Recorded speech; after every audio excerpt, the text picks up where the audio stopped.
Jai Narayani students, I hope you all are doing good. You all are safe and healthy. Now we are doing in lecture series of class 10th history, and this is the sixth part of this lecture series. We are going to study in this lecture about the start of civil disobedience and the Salt March. Then we will study how participants saw this movement. So, uh, as you know that there were many leaders in the Congress who were actually tired of mass struggles and they wanted to participate in elections now. Uh, we had already discussed that during the non cooperation movement, Gandhiji planned not to participate in the elections of legislative councils. And all the parties, including Congress, boycotted these elections, except one party of Madras, which was the Justice Party. But now, after the non-cooperation movement was called off, many leaders of Congress were uh, tired of this mass struggle concept, and they wanted to participate in the elections. And they were of the view that the policies of the British government can be challenged and can be changed only from within the councils where these policies are being framed. C.R. Das and Motilal Nehru, they formed a Swaraj party within the Congress and argued for the return to the council politics. There was another section also in the Congress where the young leaders like Jawaharlal Nehru and Subhash Chandra Bose, they emphasized on more radical mass agitations, and they now wanted the concept of full independence to be introduced uh, among the public. Now you must know that there were two very important economic and political situations that were driving this uh, all uh, events of the world. At that time, agricultural prices started falling because from 1926 to 1930, there was a great depression starting from America and spreading all around the world, which led to the fall of prices of agricultural products and therefore the demand of these goods. Because as the prices rise, the demand for goods declined. So the demand for agricultural goods declined, and the peasants found it difficult to sell their harvest and pay their revenues to the government. Now the government was worried from these mass agitations, and the peasants were not paying revenue. So the government, uh, to investigate about these events of that were being happening in India since last few years, they constituted a commission which was known as the Simon Commission. As the head of this commission was Sir John Simon, and this commission was given responsibility to check the functioning of constitutional system in India and suggest how it could be changed to bring a better governance, and so that the movement could not be seen further and law and order could be maintained. But when the commission arrived in India in 1928, it was greeted with the slogans of "Go back, Simon." Congress and all other parties were opposing this commission. They wanted this to go back, and they did not cooperate with this commission to function. The reason was that in this commission, which was basically responsible for evaluating the constitutional system of India, it had no Indian member. Means is a committee which was actually working for Indians. The Indian system had no Indian member, and that is why it was opposed by the Congress and other parties, and it had to go back. Now, in an effort to win them over, the Viceroy, Lord Irwin, at that time, as you know, that British government, British crown ruled over India, and the Viceroy was the main representative of British crown in India. So it was the responsibility of the Viceroy to maintain law and order, to maintain peace in the colony. So, in the effort to win over these uh, political leaders, he announced a vague offer of dominion status.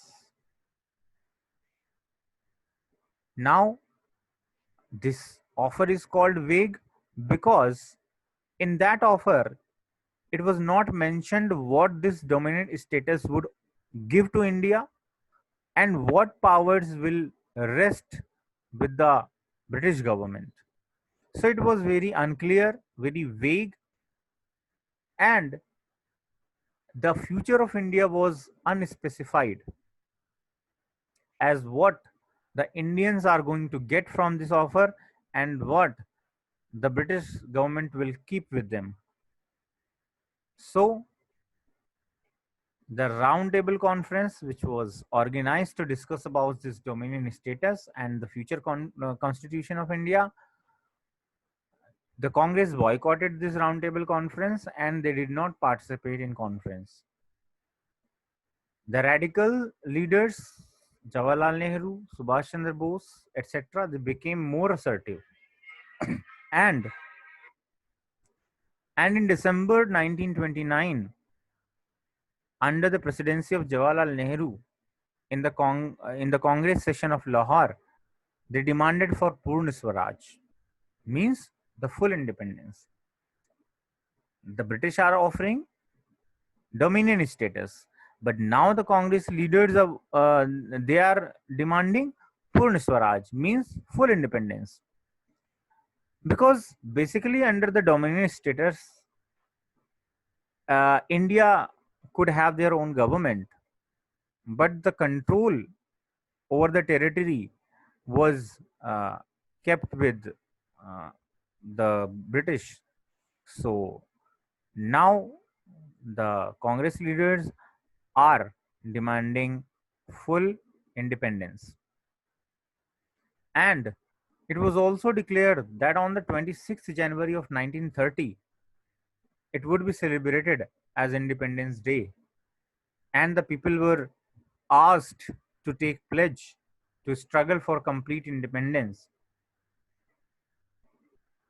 So, as you know, that we got independence on 15th of August, but still to remember this day, 26th January 1930, it was decided to celebrate it as a Republic Day and to uh, enact our constitution on this 26th of January so that this date is not forgotten by the people.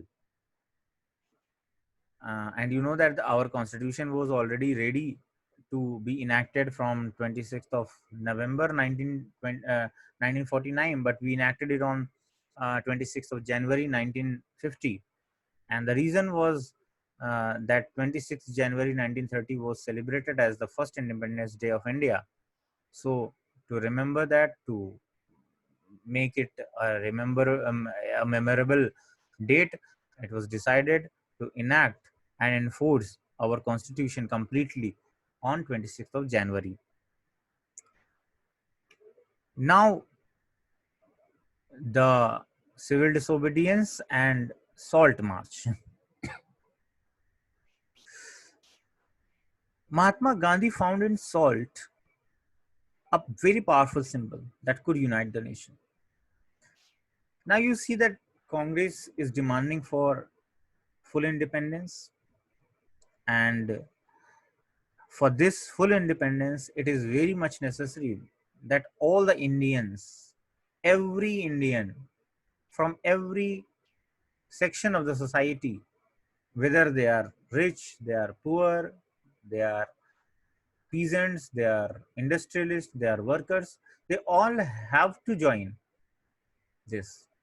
So Gandhiji was searching for a long time a symbol that could unite all India together. And he found that salt could be the symbol. It is a very powerful symbol that could unite the nation, as it was used by every citizen of the country. So, on 31st of January 1930, he sent a letter to Viceroy Irwin, and in this letter, he stated 11 demands. Now, these demands were planned in such a way that it covered almost all the sections of the society. And the very important demand was the abolition of the salt law. What was the salt law? It was the law which gave monopoly rights to the government to produce and sell salt. So Gandhiji opposed this law and he demanded that this law should be abolished. We Indians have at least right to produce salt for us. How can the government keep the monopoly rights? Monopoly rights means no one other than the government could produce salt and sell it in the market. So it was the most stirring demand of all. And Gandhiji in this letter also gave a warning that if these demands are not fulfilled by 11th of March, the letter uh, the Congress would launch a civil disobedience campaign. The Lord Irwin did not give any concern to this letter, and Gandhiji had to launch civil disobedience. You can see a few pictures of this civil disobedience movement, the start of Salt March. Now, a few important facts about the Salt March that you must remember, and they are very important from your exams point of view. That Mahatma Gandhi started this famous Salt March with his 78 trusted volunteers. This Salt March was started from the Sabarmati Ashram of Gujarat, and it was to be ended at the Dandi town, which is a coastal town of Gujarat. The total distance of Sabarmati to Dandi was 240 miles, and they planned that it will take 24 days if we move 10 miles a day.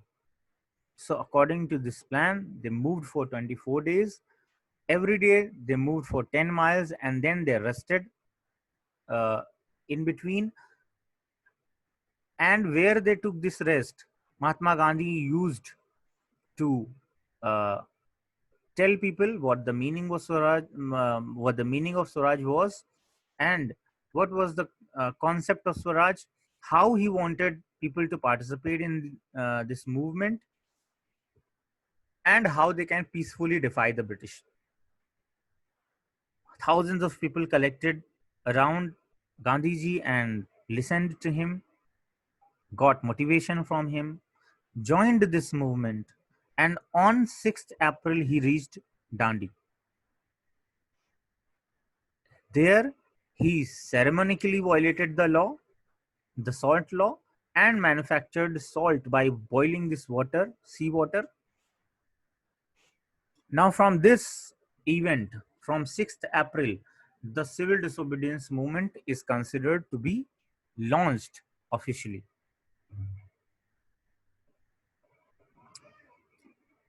Now, uh, the people participated in this civil disobedience, but this was different from non-cooperation, because in non-cooperation movement the people were not asked to violate laws, but in civil disobedience movement Gandhiji is asking people to violate these laws which are not just and fair. So they are breaking colonial laws. Thousands in different parts of the country broke the salt law. They manufactured salt, and also they demonstrated, they protested in front of the government factories which used to produce salt. Colonial government began arresting the Congress leaders one by one, and as always happened, when the leaders are arrested, people got violent, and there were also clashes between police and the people many places. Abdul Ghaffar Khan, which was very devout disciple of Mahatma Gandhi, was arrested in April 1930, and people were agitated, they were angry, and they took to streets in large numbers in Peshawar against this arrest. After a month, Gandhiji was also arrested, and he was sent to jail. Now we will learn more about this movement and how people participated in this in upcoming video lectures. Thank you, students. I hope you all learned something. I will provide you worksheets to do at home. You can send the pictures on my WhatsApp number. Stay safe, stay healthy, stay home. Thank you. Jai Narayan.